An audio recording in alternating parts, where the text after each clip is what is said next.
জয় হিন্দ। তোমাদের বলেছিলাম আমি ইতিহাস এবং ভূগোলের মাধ্যমিকে পশ্চিমবঙ্গ বোর্ডের যে সিলেবাস বা পাঠ্যসূচি আছে তার সম্পূর্ণ আমি পড়াবো ইউটিউবে এবং ফেসবুকে। আজকে ভূগোলের 3 নম্বর ক্লাস, ভূগোলের আরও 2টো ক্লাস হয়ে গেছে, আমার ইউটিউবে প্লেলিস্ট করা আছে, সেখানে গিয়ে দেখতে পারো। আজকে 3 নম্বর ক্লাস করাবো।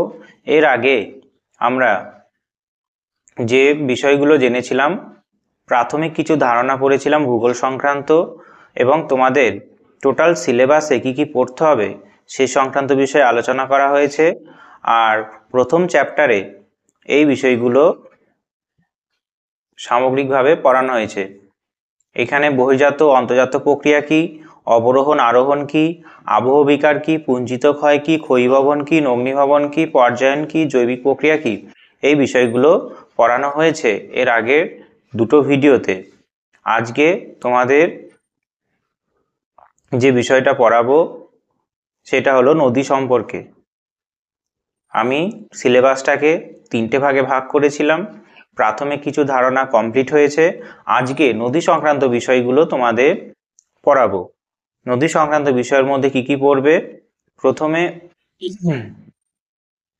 প্রথমে নদী কি, নদী সৃষ্টি কি করে হয়েছে এই ক্লাসে তোমরা জানবে। প্রধান নদী কি, উপনদী কি, শাখা নদী কি জানবে।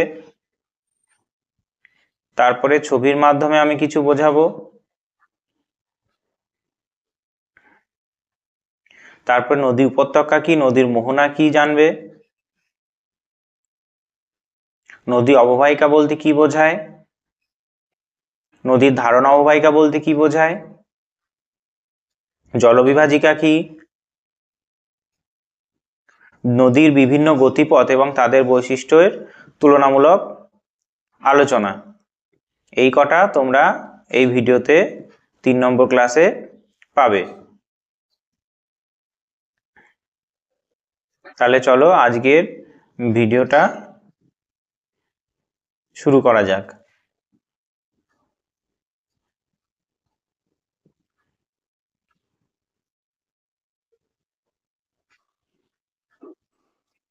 প্রথমে আমাদের প্রথম যে পড়াটা হবে সেটা হলো নদী কি।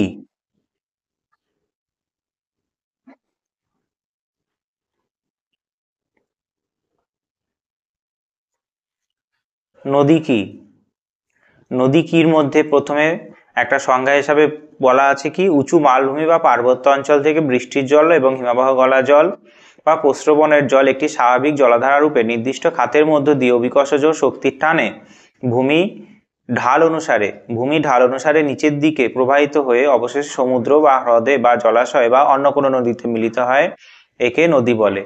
আর নদী সৃষ্টি কোথা থেকে হচ্ছে? পার্বত্য অঞ্চলে বিভিন্ন দিক থেকে প্রবাহিত ছোট ছোট জলাধারাগুলি যখন পরস্পরে মিলিত হয়ে ভূমির ঢাল অনুসারে উঁচু থেকে নিচু স্থানের দিকে বয়ে চলে তখন তাকে নদী সৃষ্টি। এটা তো সাধারণ সংজ্ঞা গেল। এবার তোমরা ছবির মাধ্যমে বুঝে নাও ব্যাপারটা কি বলছে। প্রথমে আমাদের মনে রাখতে হবে নদী সবসময় একটা উঁচু অঞ্চল থেকে তৈরি হবে। উঁচু অঞ্চল মানে কোন উঁচু অঞ্চল? সমুদ্র পৃষ্ঠ থেকে উঁচু অঞ্চল, অর্থাৎ সমুদ্র পৃষ্ঠ থেকে উঁচু অঞ্চল থেকে তৈরি হবে। ঠিক আছে, সমুদ্র পৃষ্ঠ থেকে উঁচু অঞ্চলে তৈরি হবে। সমুদ্র পৃষ্ঠ থেকে উঁচু অঞ্চল বলতে কি বোঝায়? সমুদ্র পৃষ্ঠ থেকে উঁচু অঞ্চল মানে এই যে উচ্চভূমি দেখতে পাচ্ছ, এই যে উচ্চভূমি দেখতে পাচ্ছ, এই জায়গা থেকে নদী তৈরি হবে। এইখান থেকে নদী তৈরি হয়ে নদী তার স্বাভাবিক গতিপথ বজায় রাখতে রাখতে একবারে সমুদ্র পৃষ্ঠে এসে প্রবাহিত হবে। এই যে নদী তৈরি হলো উঁচু পার্বত্য অঞ্চল থেকে, এখানে দেখো ছোট ছোট জলাধারাগুলো এই প্রধান নদীর সঙ্গে মিলিত হয়েছে। এই যে এইটা এই অঞ্চলের প্রধান নদী, এই যে এটা এই অঞ্চলের প্রধান নদী, যেটা আমি দাগ টানছি, এই যে এটা হলো প্রধান নদী যে মোটা করে আছে, এই যে এটা, এই অংশটা হলো এই অঞ্চলের প্রধান নদী। অর্থাৎ এইখান থেকে প্রধান নদীটা এইখান থেকে প্রবাহিত হয়ে একবারে সমুদ্র পৃষ্ঠে এসে মিশেছে, এটা হলো প্রধান নদী। তাহলে প্রধান নদীর সঙ্গে কি কি মিলিত হয়েছে? এই যে এইটা একটা উপনদী, এটা একটা উপনদী, অর্থাৎ এই যে ছোট ছোট জলাধারা, এইগুলো এই ছোট ছোট জলাধারাগুলোই প্রধান নদীর সঙ্গে মিশেছে। এই ছোট ছোট জলাধারাগুলো প্রধান নদীর সঙ্গে মিশেছে। ছোট ছোট জলাধারাগুলো প্রধান নদীর সঙ্গে মিশেছে, তাহলে প্রধান নদী জল পাচ্ছে কোথা থেকে? এই ছোট ছোট উপনদীগুলো থেকে। তাহলে আমরা কি জানলাম? নদী কি করে তৈরি হলো। নদী কোথা থেকে তৈরি হবে? এই যে উচ্চভূমি দেখতে পাচ্ছ, উচ্চভূমি দেখতে পাচ্ছ, এই উচ্চভূমি থেকে কোনো একটা নদী তৈরি হবে। এই উচ্চভূমি থেকে কেন তৈরি হলো? কারণ এই উচ্চভূমিতে বরফ জমে থাকে, আর বেশিরভাগ বৃষ্টির জল এইখানে পড়লে গড়িয়ে গড়িয়ে নিচের দিকে আসার প্রবণতা থাকে, তাই উচ্চভূমি থেকে নদী তৈরি হলো। আর নদী কোথায় গিয়ে শেষ হবে? কোনো কোনো নদী বেশিরভাগ নদী সমুদ্রপৃষ্ঠ এসেই শেষ হয়, সমুদ্রে এসেই শেষ হয়। ঠিক আছে, তাহলে নদী যেখান থেকে তৈরি হচ্ছে সেটাকে বলা হয় নদীর উৎস, আর যেখানে নদী গিয়ে শেষ হচ্ছে সমুদ্রে তাকে বলা হয় নদীর মোহনা। আর প্রধান নদী, এই যে এটা প্রধান নদী কেন হলো? কারণ এইটা প্রধান নদী হওয়ার কারণ হলো এইটা, এই যে এখানে উপনদী, এই যে নদীগুলো দেখছো, এই নদীগুলো দেখছো, এই নদীগুলো থেকে, এই যে নদীগুলোর থেকে এই নদীটার গভীরতা বেশি, এই নদীটার গভীরতা বেশি, এই নদীতে জল ধারণ ক্ষমতা বেশি, তাই এইটা হয়ে গেছে কি এই অঞ্চলের প্রধান নদী। ঠিক আছে, তাই এটা হয়ে গেছে এই অঞ্চলের প্রধান নদী। তাহলে নদী বলতে আমরা কি বললাম? যে উচ্চভূমি থেকে যে জল, স্বাভাবিক জলাধারা ভূমির ঢাল অনুসারে অভিকর্ষ টানে নিচের দিকে নেমে একটা জলাধারা রূপে সামনের দিকে এগিয়ে যাবে। কোথায় গিয়ে মিশবে? সমুদ্র পৃষ্ঠতে গিয়ে মিশবে। আর এর সঙ্গে অনেক ছোট ছোট উপনদীগুলো কি করবে? উপনদীগুলোই প্রধান নদীতে জল ঢালবে, অর্থাৎ উপনদীগুলো যা জল আনবে সব প্রধান নদীতে এসে জমা করবে। এরপরে তাহলে এই যে এটা হলো নদীর উৎপত্তি। এবার নদীর উৎপত্তি কোথা থেকে হয়? উচ্চভূমিতে, হয় হিমবাহ গলা জল যেতে পারে বা বৃষ্টি জল যেতে পারে। আর এর প্রধান নদী, এই যে এই অঞ্চলে যে প্রধান নদী, একে জলের সাপ্লাই কে দেবে? এই যে ছোট ছোটগুলো যে উপনদীগুলো আছে, এই যে এইটা একটা উপনদী, এইটা একটা উপনদী, এইটা একটা উপনদী, এইটা একটা উপনদী, এই উপনদীগুলো কি করবে? প্রধান নদীতে জলের সাপ্লাই দেবে। ঠিক আছে, প্রধান নদীতে জলের সাপ্লাই দেবে। আর নদী যখন সামনে আরো এগিয়ে যাবে, যখন ভূমির ঢাল প্রায় থাকবে না, সমুদ্রপৃষ্ঠের কাছাকাছি চলে আসবে, এই যে সমুদ্রপৃষ্ঠের কাছাকাছি চলে আসবে, তখন এই প্রধান নদীগুলো বলছি, প্রধান নদীটা কিছু শাখা প্রশাখায় ভাগ হয়ে যাবে। এই যে সবুজ কালারে দেখতে পাচ্ছ, এই যে এটা টানলাম আমি, এটা টানলাম, এটা কি হচ্ছে? প্রধান নদী অনেক কটা ভাগে ভাগ হয়ে গেল। যেমন করে এই যে হাত, এই হাত দেখো, এই যে এইগুলো এক একটা কি উপনদী, আর এটা হলো প্রধান নদী। অর্থাৎ এই উপনদীগুলো প্রধান নদীর সঙ্গে মিশছে। আর হাতটা যদি উল্টো করে দেওয়া হয়, প্রধান নদী থেকে যখন নদীগুলো ভাগ হয়ে যাবে তখন তাকে বলা হবে কি? শাখা নদী। তেমনি এখানেও প্রধান নদীটা এই যে কতগুলো শাখাতে ভাগ হয়ে গেছে, এটাকে বলা হয় কি? শাখা নদী। অর্থাৎ শাখা নদী কি করবে? প্রধান নদীর যে জল আছে সেই জলকে ভাগ করে দেবে, তাই শাখা নদীকে ইংরেজিতে বলা হয় ডিস্ট্রিবিউটারি, আর উপনদীকে ইংরেজিতে বলা হয় ট্রিবিউটারি। ঠিক আছে, তাহলে নদী কাকে বলে? নদী হলো উচ্চভূমি থেকে যে বৃষ্টির জল, হিমবাহ গলা জল স্বাভাবিক জলাধারা রূপে অভিকর্ষ টানে সমুদ্রের দিকে পতিত হবে, সমুদ্রের দিকে আসবে বা ভূমির ঢাল অনুসারে স্বাভাবিক জলাধারা রূপে এগিয়ে যাবে, তখন তাকে প্রধান নদী বলে। এই অঞ্চলের প্রধান নদী নাম কেন হলো এটা? কারণ এটা আশেপাশে যে নদী আছে তার থেকে দৈর্ঘ্য অর্থাৎ এইখান থেকে এই যে দৈর্ঘ্যটা অনেকটা বড়, অর্থাৎ উচ্চভূমি থেকে সমুদ্রপৃষ্ঠ পর্যন্ত দৈর্ঘ্য অনেকটা বড়, প্লাস এর গভীরতা বেশি, আর এই যে প্রস্থটাও বেশি। ঠিক আছে, তাই এই নদীর নাম হয়েছে কি? প্রধান নদী। এই নদীটা হয়ে গেছে এই অঞ্চলের প্রধান নদী। ঠিক আছে, এই অঞ্চলে প্রধান নদী। আর উপনদী বলতে কি বোঝায়? উপনদীগুলো হবে প্রধান নদীর সঙ্গে মিশবে, জলের সাপ্লাই দেবে। আর শাখা নদী কি হবে? প্রধান নদীর জলকে ভাগ করে দেবে। ঠিক আছে, প্রধান নদীর জলকে ভাগ করে দেবে কোথায় গিয়ে? নদীর নিম্ন গতিতে। অর্থাৎ নদীর নিম্ন গতিতে শাখা নদী তৈরি হবে, আর বেশিরভাগ নদীর উচ্চ গতিতে আর মধ্য গতিতে উপনদী তৈরি হবে। ঠিক আছে, তাহলে এখানে আমরা প্রধান নদী কি উপনদী কি আমরা জানতে পারলাম।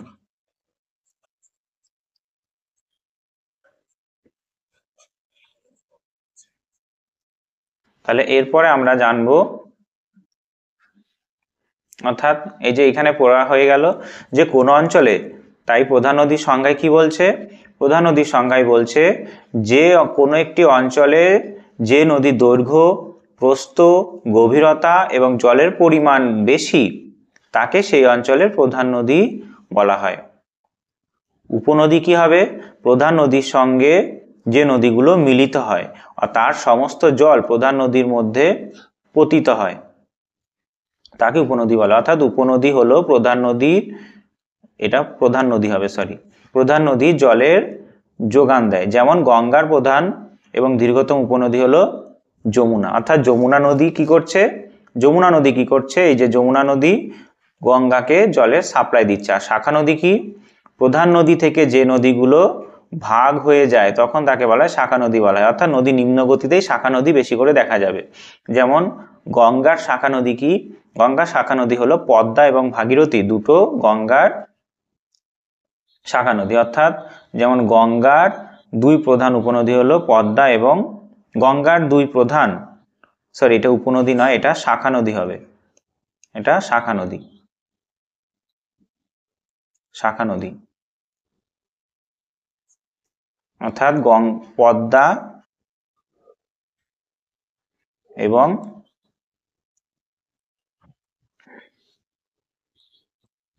ভাগীরথী গঙ্গার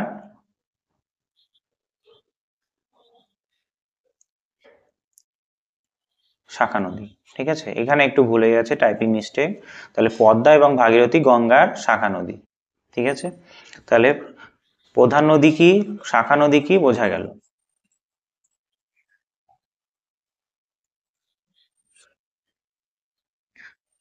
তাহলে এই তিনটে নদীর মধ্যে কোথায় কোনটা তৈরি হবে? প্রধান নদী তৈরি হবে নদীর উচ্চগতি এবং নিম্নগতি মধ্যগতিতে বেশিরভাগ। উপনদী তৈরি হবে, প্রধান নদী কোথায় তৈরি হবে? প্রধান নদী উচ্চভূমি থেকে তৈরি হবে। উপনদী কোথায় তৈরি হবে? নদীর উচ্চগতিতে এবং নদীর মধ্যগতিতে। আর শাখা নদী কোথায় তৈরি হবে? নদীর নিম্নগতিতে। তাহলে নদী সংক্রান্ত নদীর শ্রেণীবিভাগ, সাধারণভাবে নদীর যে শ্রেণীবিভাগ সেটা আমরা জানলাম। নদীর শ্রেণীবিভাগ: প্রধান নদী মেন রিভার, উপনদী ট্রিবিউটারি, আর শাখা নদী ডিস্ট্রিবিউটারি। তাহলে উপনদী জলে সাপ্লাই দেবে প্রধান নদীকে, শাখা নদী কি করবে? জলকে ভাগ করে দেবে। এখানে তোমরা দেখতে পারো এই যে উচ্চভূমি আছে, একটু আগে দেখালাম, প্রধান নদী, নদী যেখান থেকে তৈরি হলো তাকে নদীর উৎস, প্রধান নদীর সঙ্গে যে নদী মিলছে উপনদী, আর শাখা নদী কি? প্রধান নদী জলকে ভাগ করে দিচ্ছে। আর নদী যেখানে গিয়ে সমুদ্রে মিশবে, এই যে এই জায়গাটা নদীর কি? এই জায়গাটা হবে নদীর মোহনা। অর্থাৎ প্রধান নদী যে জায়গায় সমুদ্রের কাছাকাছি এসে মিলবে তখন তাকে বলা হয় কি? নদীর মোহনা। তাহলে শব্দগুলোর সঙ্গে পরিচিত হয়ে গেলে, তাহলে এই যে এখানে দেখতে পারো একটা ছবি আছে আঁকা, যে এই যে সাদা সাদা যেগুলো দেখছো, এই যে সাদা সাদা এইগুলো হলো হিমবাহ। অনেক উঁচু পাহাড়ি অঞ্চল তো, তাই হিমবাহ তৈরি হয়েছে। এই হিমবাহ অল্প অল্প করে গলে আর এই নদীতে জলের সাপ্লাই দিচ্ছে। তাহলে এই যে ছোট ছোট নদীগুলো, এই হিমবাহগুলো থেকে ছোট ছোট জলাধারা একটা জায়গায় এসে মিলিত হয়ে স্বাভাবিক জলাধারা রূপে উঁচু স্থান থেকে, এটা একটা উঁচু স্থান থেকে ধীরে ধীরে ধীরে ধীরে কোথায় গিয়ে মিলছে? এখানে সমুদ্রে গিয়ে মিলছে। ঠিক আছে, অর্থাৎ এইগুলো কি? এক একটা উপনদী, এইগুলো এক একটা উপনদী। আর এইটা এই অঞ্চলের প্রধান নদী, এইটা যেটা সোজা যাচ্ছে এটা হলো উপনদী। ঠিক আছে, অর্থাৎ উপনদী, প্রধান নদী এবং শাখা নদী বোঝা গেল। আর শাখা নদী এই যে এখানে দেখতে পারো, এই যে ছোট ছোট এই যে ভাগ হয়ে গেছে, এইদিকে একটা গেছে, এইদিকে একটা গেছে, এইদিকে ভাগ হয়ে গেছে, এইগুলো এক একটা শাখা নদী। ঠিক আছে,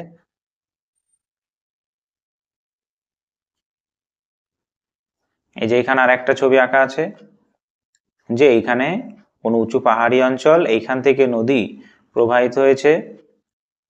ঠিক আছে, দিয়ে এই যে এরকম করে শাখা হিসাবে ভাগ হয়ে গেছে, এরকম এত শাখা হিসাবে ভাগ হয়ে গেছে, এইদিকে গেছে একটা, এইদিকে গেছে একটা, এইরকম করে ভাগ হয়ে গেছে।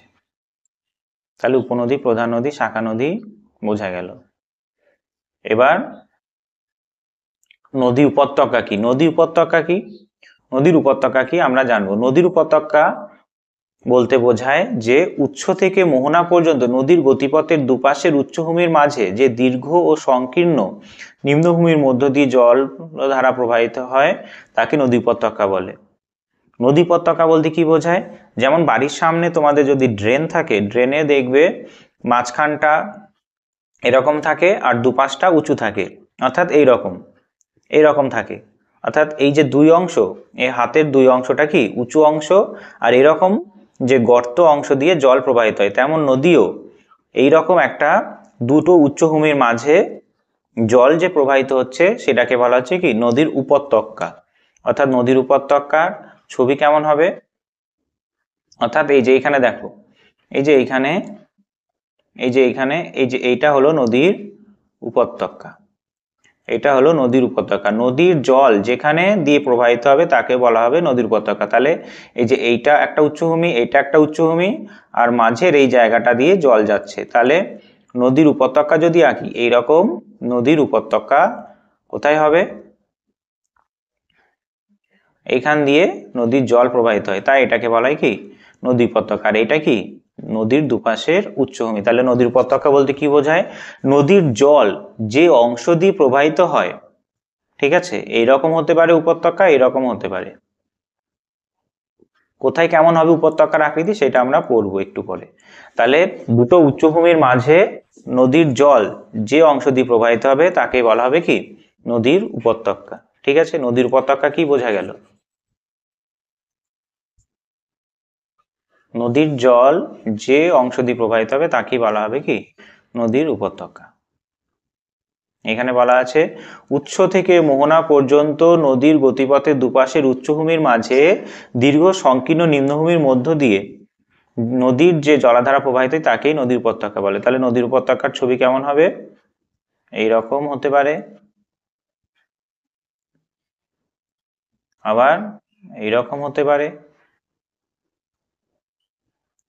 এইখান দিয়ে অল্প করে জল যাবে। ঠিক আছে, এটা হলো নদীর উপত্যকা, এই যে এখান দিয়ে জল যাবে, নদীর উপত্যকা হলো। অর্থাৎ তাহলে এখানে নদীর উপত্যকা দেখো বিভিন্ন রকমের নদীর উপত্যকা আঁকা আছে। এইটা একটা নদীর উপত্যকা, আকৃতি আলাদা, এইটা একটা আলাদা, এটা একটা আলাদা। আলাদা আলাদা কেন হচ্ছে আমরা পড়বো, এক্ষুনি পড়বো। তারপর নদীর অববাহিকা বলতে কি বোঝায়? নদীর অববাহিকা, মনে রাখবে নদীর অববাহিকা বলতে সাধারণভাবে যদি মনে রাখা যায় তাহলে প্রধান নদী, উপনদী, শাখা নদী এবং প্রশাখা নদী। অর্থাৎ প্রশাখা নদী কি, এটা একটা প্রধান নদী ছিল কোন একটা অঞ্চলে, এই নদীটা এরকম করে ভাগ হয়ে গেল। ঠিক আছে, এই নদীটা এইটা হলো এই অঞ্চলের প্রধান নদী। তাহলে এই নদীটা এই তিনটে ভাগে ভাগ হয়েছে। এবার এই নদীটাই যদি আরো দুটো ভাগে ভাগ হয়ে যায়, আরো তিনটে ভাগে ভাগ হয়ে যায়, তখন এগুলো কি প্রশাখা নদী হবে। তাহলে প্রধান নদী, উপনদী, শাখা নদী, প্রশাখা নদী, মনে রাখবে এই চারটে নদী যে সমগ্র অঞ্চলের উপর দিয়ে যাবে, অর্থাৎ যে সমগ্র অঞ্চলের উপর দিয়ে প্রধান নদী, উপনদী, শাখা নদী, প্রশাখা নদী প্রবাহিত হবে, তখন তাকে বলা হবে কি নদীর অববাহিকা। ছবি হিসাবে তোমরা দেখে নাও আগে, তারপর আমি বলছি। এই যে তাহলে এখানে কি দেখতে পাচ্ছ, এই যে এইটা উপনদী, এটা প্রধান নদী, আর এই যে এটা শাখা নদী। তাহলে শাখা নদী, প্রধান নদী, উপনদী যে সমগ্র অঞ্চলের উপর দিয়ে, অর্থাৎ এই যে টোটাল এলাকাটা, এই যে টোটাল এলাকাটাকে বলা হবে কি নদীর অববাহিকা। অর্থাৎ প্রধান নদী, উপনদী এবং শাখা নদী যে সমগ্র অঞ্চলের উপর দিয়ে যাবে তাকে বলা হবে নদীর অববাহিকা। ইংরেজিতে বলা হয় রিভার, ইংরেজিতে বলা হয় কি রিভার বেসিন, ইংরেজিতে বলা হবে রিভার বেসিন। ঠিক আছে, আর একটা ছবি দেখো নদীর অববাহিকা সম্পর্কে।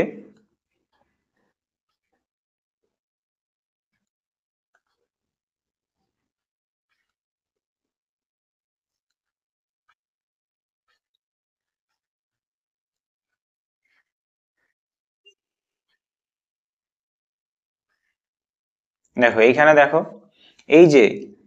এই টোটাল এলাকাটা, এই যে টোটাল এলাকাটা হলো নদীর অববাহিকা।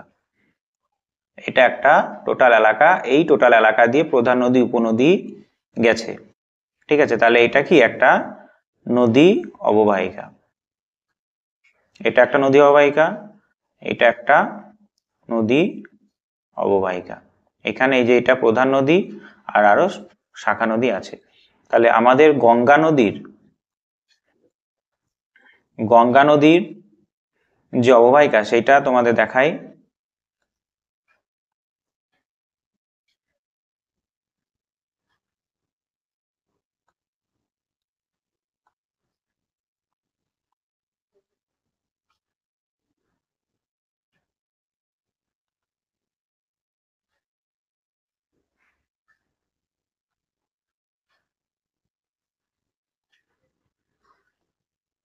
গঙ্গা নদীর অববাহিকাটা আপলোড করা হয়নি, বেশ পরের দিন দেখাবো।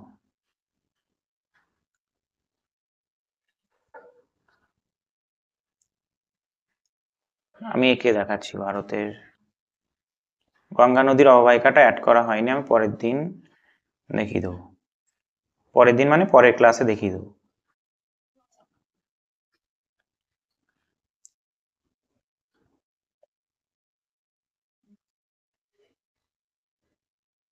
তাহলে এখানে কি দেখলে, নদীর অববাহিকা বলতে কি বোঝাবে? প্রধান নদী থাকবে, এই যে এই অঞ্চলের এটা কি, এই অঞ্চলের এটা প্রধান নদী, আর এর সঙ্গে এরকম করে উপনদীগুলো মিলিত হয়েছে। তাহলে এইগুলো প্রধান নদী উপনদী আছে। তাহলে এই সমগ্র অঞ্চলের উপর দিয়ে যেটা যাচ্ছে সেটাই বলা হবে কি, নদীর অববাহিকা। আমি একটা ড্রয়িং করছি, দেখো, দেখার দেখে নাও একবার।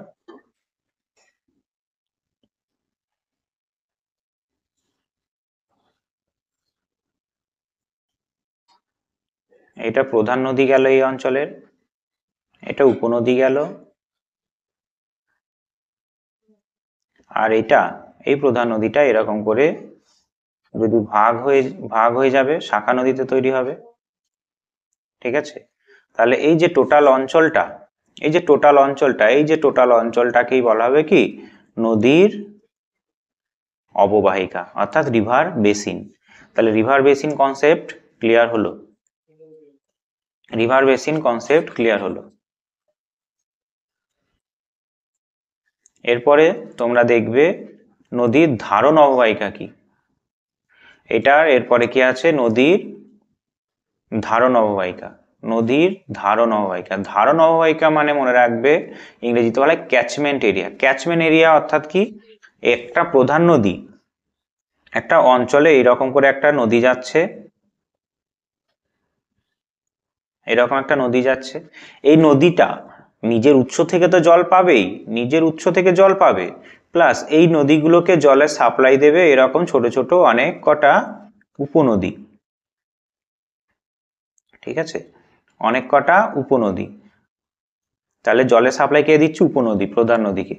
এই যে উপনদী, এইটা একটা উপনদী আর এটা একটা প্রধান নদী, অর্থাৎ বলছে যে এই উপনদী এবং প্রধান নদী যে সমগ্র অঞ্চলের উপর দিয়ে প্রবাহিত হবে তাকেই বলা হবে কি, নদীর ধারণ অববাহিকা। অর্থাৎ এখানে কিন্তু শাখা নদী আসবে না, এখানে প্রধান নদী থাকবে, এক প্রধান নদী প্লাস শাখা নদী, সরি শাখা নদী নয়,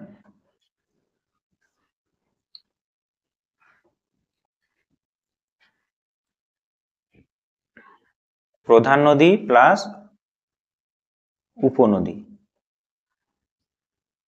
প্রধান নদী আর উপনদী যে সমগ্র অঞ্চলের উপর দিয়ে যাবে তাকেই বলা হবে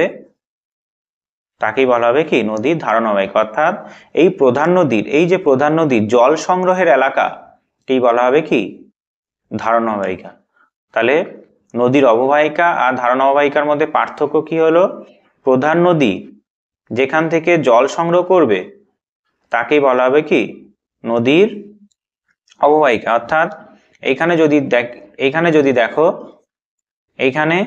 দেখো এই যে এইখান থেকে এতখানি পরে আর কোনো উপনদী নেই, এইটুকু কিন্তু উপনদী নেই। তাই এই যে এই উৎস থেকে, এই যে এইখান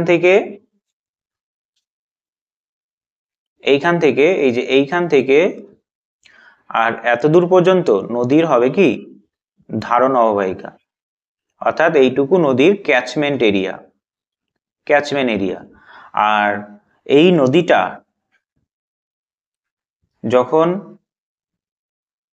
শাখা নদীগুলোকে ইনক্লুড করা হবে, এইখান থেকে এতদূর পর্যন্ত শাখা নদীকেও যখন ইনক্লুড করা হবে তখন তাকে বলা হবে নদীর অববাহিকা।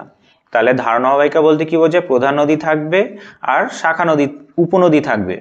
আর যদি টোটাল নদীর অববাহিকা বলা হয় তাহলে কি হবে, যে একবার উচ্চভূমি থেকে একবারে সমুদ্র পর্যন্ত শাখা নদী, উপনদী, প্রধান নদী সব থাকবে। তাহলে দুটো শব্দর মধ্যে পার্থক্য এইটুকুই যে ধারণ নদীর অববাহিকাতে প্রধান নদী আর উপনদী থাকবে, এবং নদীর অববাহিকাতে প্রধান নদী, উপনদী, শাখা নদী, প্রশাখা নদী থাকবে। আর নদীর ধারণ অববাহিকাতে কি থাকবে? প্রধান নদী আর শুধুমাত্র উপনদী থাকবে। ঠিক আছে, তাহলে এইটুকু বোঝা গেল। এরপরে বলেছে নদীর জলবিভাজিকা। নদীর জলবিভাজিকা বলতে কি বোঝাবে? নদীর জলবিভাজিকা বলতে বোঝায়, আমি ছবিতে দেখাচ্ছি। এইখানে দেখতে পাচ্ছ যে এইটা একটা নদী অববাহিকা, এটা একটা নদী অববাহিকা, আর এইটা একটা নদী অববাহিকা। এই দুটো নদী অববাহিকা কিন্তু আলাদা, দুটো নদী অববাহিকা কিন্তু আলাদা।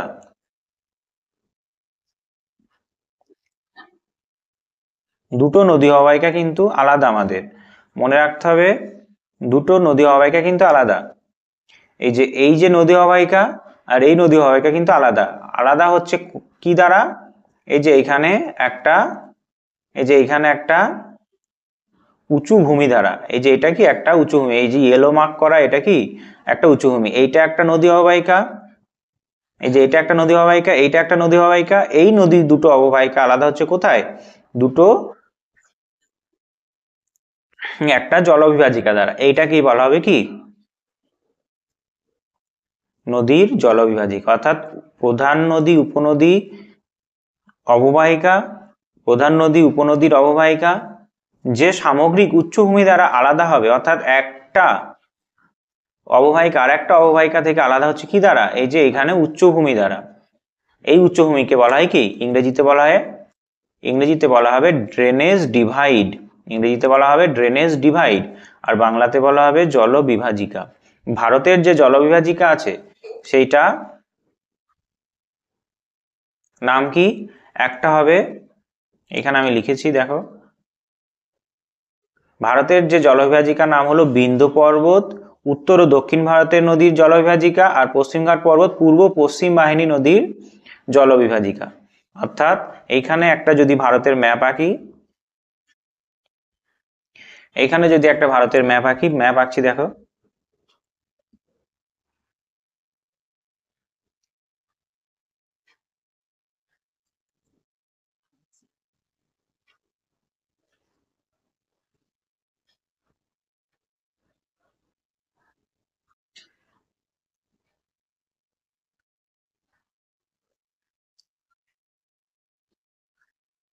ম্যাপটা এঁকে নি, তারপর জলবিভাজিকা ভারতের কোথায় আছে দেখাচ্ছি ছোট্ট করে।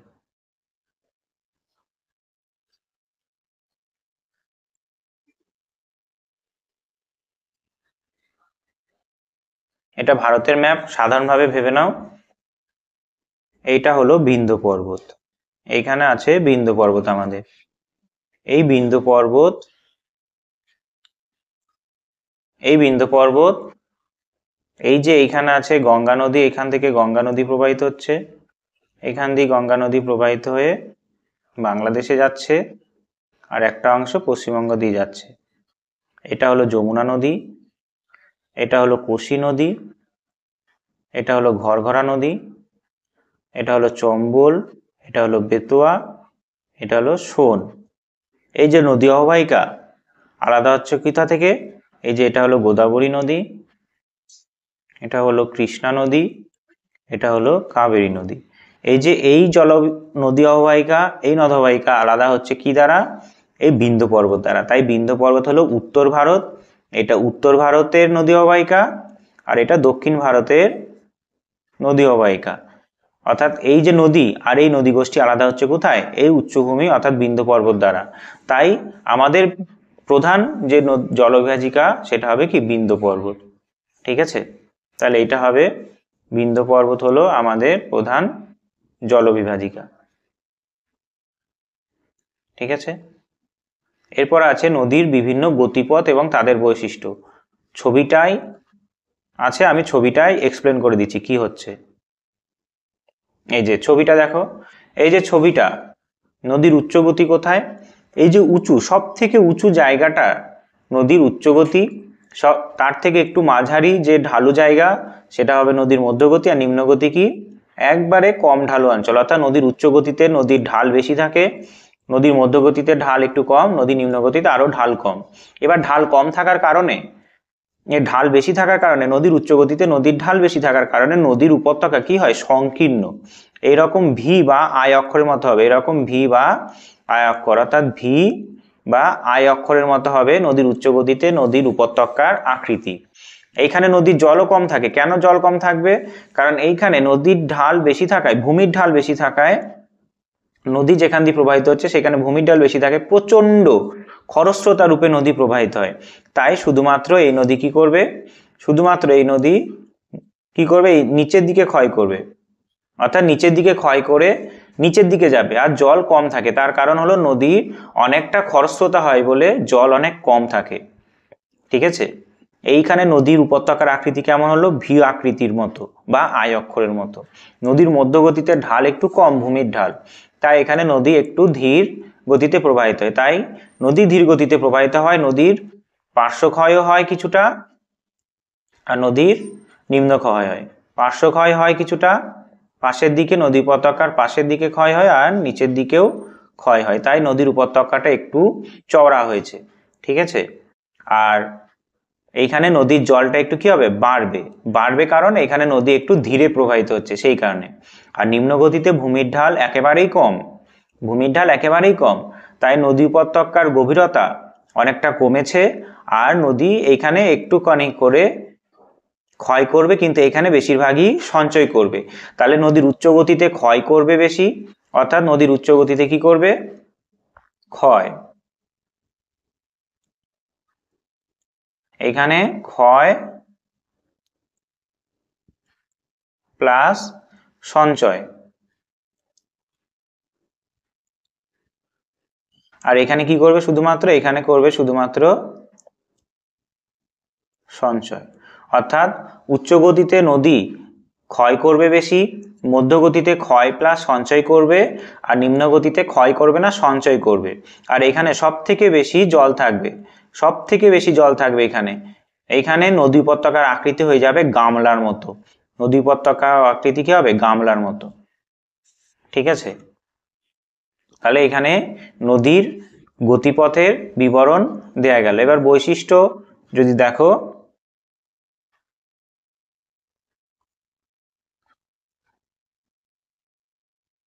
এই যে নদীর উচ্চ গতি, অর্থাৎ নদীর উচ্চ গতিতে কি হবে? নদী পার্বত্য ও মালভূমি অঞ্চলের উৎস থেকে উৎস থেকে সমভূমির আগে পর্যন্ত হয় ক্ষয় ও বহন কাজে ব্যস্ত তীব্র গতির নদীর প্রবাহকে উচ্চ গতি বলা হয়। অর্থাৎ এটা যদি নদীর গতিপথ হয়, নদীর গতিপথের এই অংশটা, এই অংশটা হবে নদীর উচ্চ গতি, এই অংশটা হবে নদীর মধ্যগতি, আর এই অংশটা হবে নদীর নিম্নগতি। তাহলে উঁচু পার্বত্য অঞ্চল নদীর উচ্চ গতি হয়। এইখানে নদী কি করবে? বেশিরভাগই ক্ষয় করবে আর বহন করবে। ঠিক আছে, বৈশিষ্ট্য এখানে নদীর ঢাল খুব খাড়া অমসৃণ হয়, এই যে ঢালটা খুব খাড়া। উচ্চ গতিতে উপত্যকা সুগভীর এবং সংকীর্ণ হয়ে ইংরেজি আই, আই এবং ভি অক্ষরের মতো হয়। অর্থাৎ এইখানে কি হবে? আই, আই ভি অক্ষরের মতো কি হবে? এইরকম নদী উপত্যকা হবে। উচ্চ গতিতে নদীর উপত্যকা এরকম হয়। আর নদী কি করবে? নিম্নক্ষয় বেশি করবে। এখানে জল স্বল্প থাকে, তবে খাড়া ঢালের জন্য নদী কি হয়? খরস্রোতা হয়ে সর্বাধিক শক্তি সম্পন্ন হয়, ক্ষয় প্রধান ও বহন কাজ চলে, নিম্নক্ষয় বেশি হয়। তাহলে এটা হলো নদীর উচ্চ গতি, এটা হলো নদীর উচ্চ গতি। মধ্যগতি কি হবে? যদি নদীর গতিপথ আঁকি,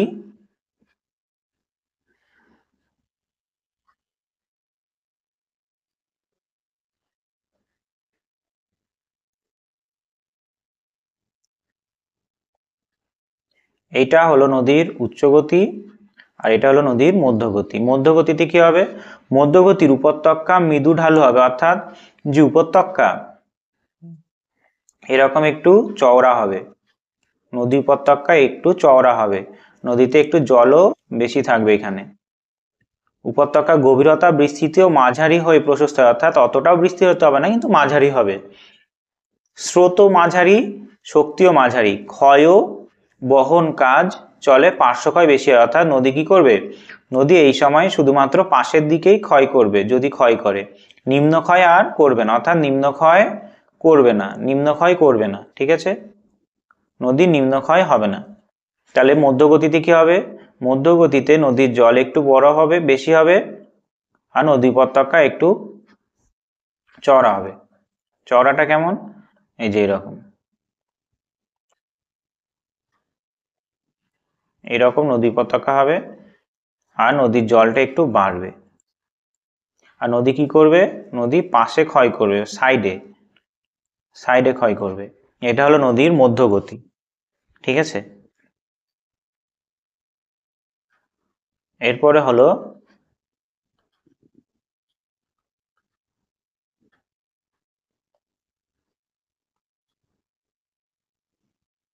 এরপরে নদীর নিম্নগতি। নিম্নগতিতে কি হবে, মোহনার কাছে সমুদ্রের তলের কাছাকাছি পৌঁছায়, অর্থাৎ এই যে নদীর গতিপথ যদি আঁকা হয়, অর্থাৎ এইখানে হলো সমুদ্র,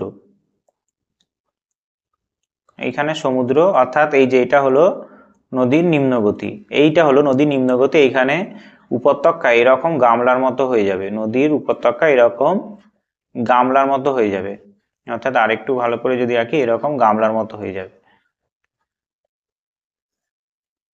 এরকম নদী উপত্যকার আকৃতি হয়ে যাবে। এইখানে কি হবে, প্রায় ঢালহীন, ঢাল নেই, দেখতে পাচ্ছ এখানে ঢাল নেই, অগভীর ও সুপ্রশস্ত হয়ে গামলার মতো হয়, গামলার মতো হয়। এখানে জল বেশি হয় কিন্তু ঢালহীন হয়, স্রোত সর্বনিম্ন, অর্থাৎ সামান্য পার্শ্বক্ষয় ও সঞ্চয় হবে। এখানে সব থেকে বেশি কি হবে, উচ্চ গতিতে এই যে এইখান থেকে যা ক্ষয় করেছিল, এর মধ্যগতিতে যা ক্ষয় করেছিল, নিম্ন গতিতে এসে কি করবে, সব সঞ্চয় করবে। এইটা হলো নদীর গতিপথ, অর্থাৎ তিনটে গতিপথ আমরা মানুষের সঙ্গেও তুলনা করতে পারি। মানুষের সঙ্গে কেমন করে তুলনা করব, যেমন আমরা যখন বয়স খুব অল্প থাকে তখন দৌড়ঝাঁপ বেশি করে, মানুষ দৌড়ঝাঁপ বেশি করে, ছোট ছেলেপেলেরা যখন একটু বয়স বাড়ে তখন একটু কম দৌড়ঝাঁপ করে, আর একবারে বার্ধক্য বয়সে কি হবে, নদী ধীর হয়ে যায়। যেমন মানুষ ধীর হয়ে যায় তেমন নদীও ধীর হয়ে যায়। দেখাচ্ছি ছবিটা,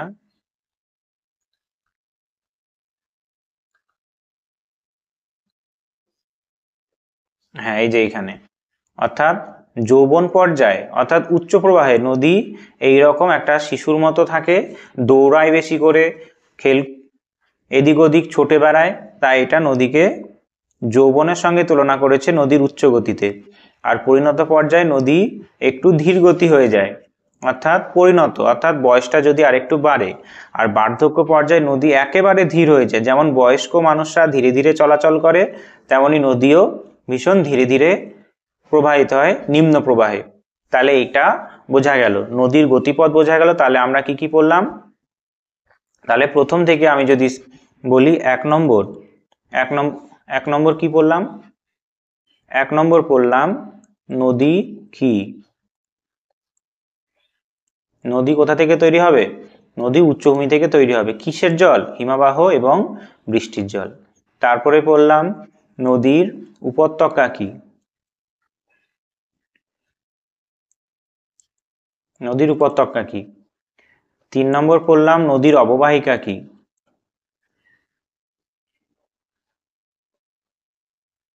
ভারতের নদী অববাহিকা, সব থেকে বড় নদী অববাহিকা হলো গঙ্গা নদীর অববাহিকা, আর সারা পৃথিবীর মধ্যে আমাজন নদীর অববাহিকা। তারপর নদীর ধারণ অববাহিকা।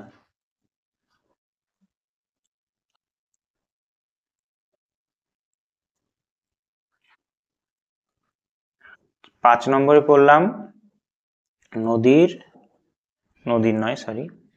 জলবিভাজিকা।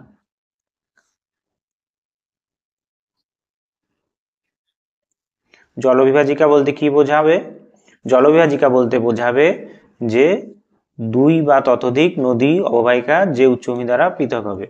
আর নদীর তিনটি গতিপথ, নদীর তিনটি গতিপথ,